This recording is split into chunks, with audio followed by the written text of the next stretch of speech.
What's up, guys? I'm here with a new video, and the video is going to be about it's actually a school project that I did for grad school. It's about the benefits of prayer. There is a study that was published, I think it was either 2010 or 2011. So it's still pretty recent, it's not so old, right? And basically, the researchers have found out they were actually trying to study the benefits of prayer, right? If there are any benefits. And obviously, they conducted three different experiments to try to find out, like, well, if prayer is beneficial based on their understanding of the reading of the literature, then in what ways does prayer benefit you, right? So they wanted to conduct empirical experiments with um, participants and ask them to pray. Well, one control group was asked to pray about a certain situation, and another group was asked to just think about that situation for 5 minutes, right? And what they have found is that prayer overall tends to reduce aggression and anger much less than just thinking about a certain situation. So, for example, in one of the experiments, they were asked to write about a certain time when they were insulted and they felt angry about that, right? And so they were asked to write an essay for 5 minutes, to think about that. And then both subjects were angry when they thought about this situation, obviously, because when you're thinking about a situation that makes you angry, you feel what? You feel angry.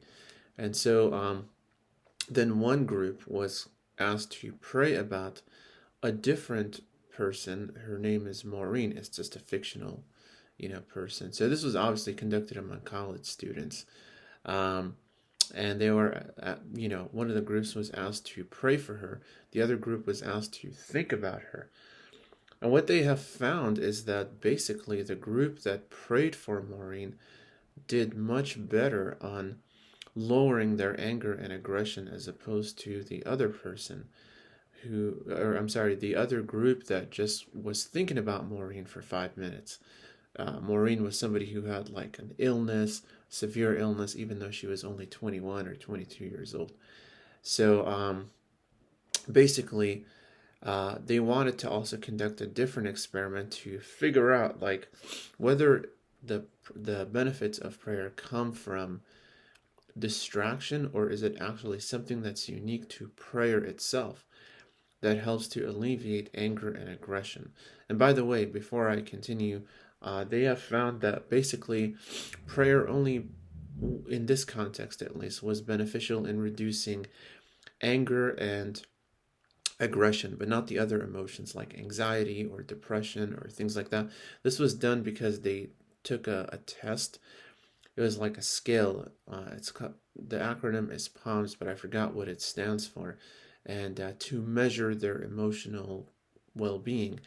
And the researchers have found that prayer reduces only anger and aggression, but not necessarily the other emotions. But obviously, that's only in that context, specific context, because they were only thinking about something that made them angry. So obviously, it wouldn't necessarily tackle those other emotions. Anyways, in the other experiment, they were asked to pray about pray for the person who insulted them. So instead of this time like praying for something different in order to distract you, they were asked to pray for the person who insulted them. And they have found that yes, indeed, prayer does actually reduce anger and aggression. So what does that mean? What that means is prayer is an effective tool to manage your emotions, especially when it comes to anger and aggression.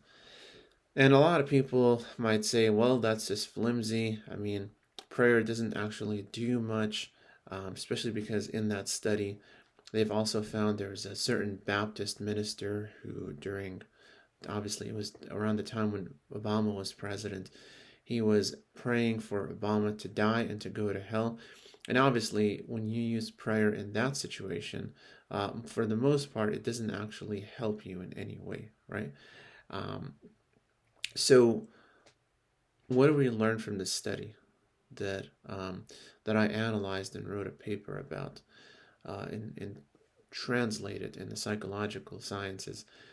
Translation just means not like translating it from English to Spanish or something like that, but it's just taking the findings and applying them to real life situations. So, what is the takeaway? The takeaway is before you get upset about certain situations, um, make sure to pray. Okay? Make sure that you have the person in mind and that you pray for them.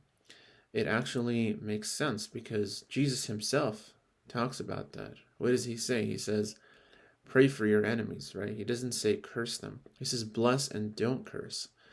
He says, pray for your enemies. And that's something that's difficult to do for all of us, obviously. But we have to do it because it does benefit us, not just at the psychological level, but it also helps us to forgive others, as Jesus himself commands us to do, right? When Peter asks him how many times he should forgive his brother when he sins against him, he says up to 7 times.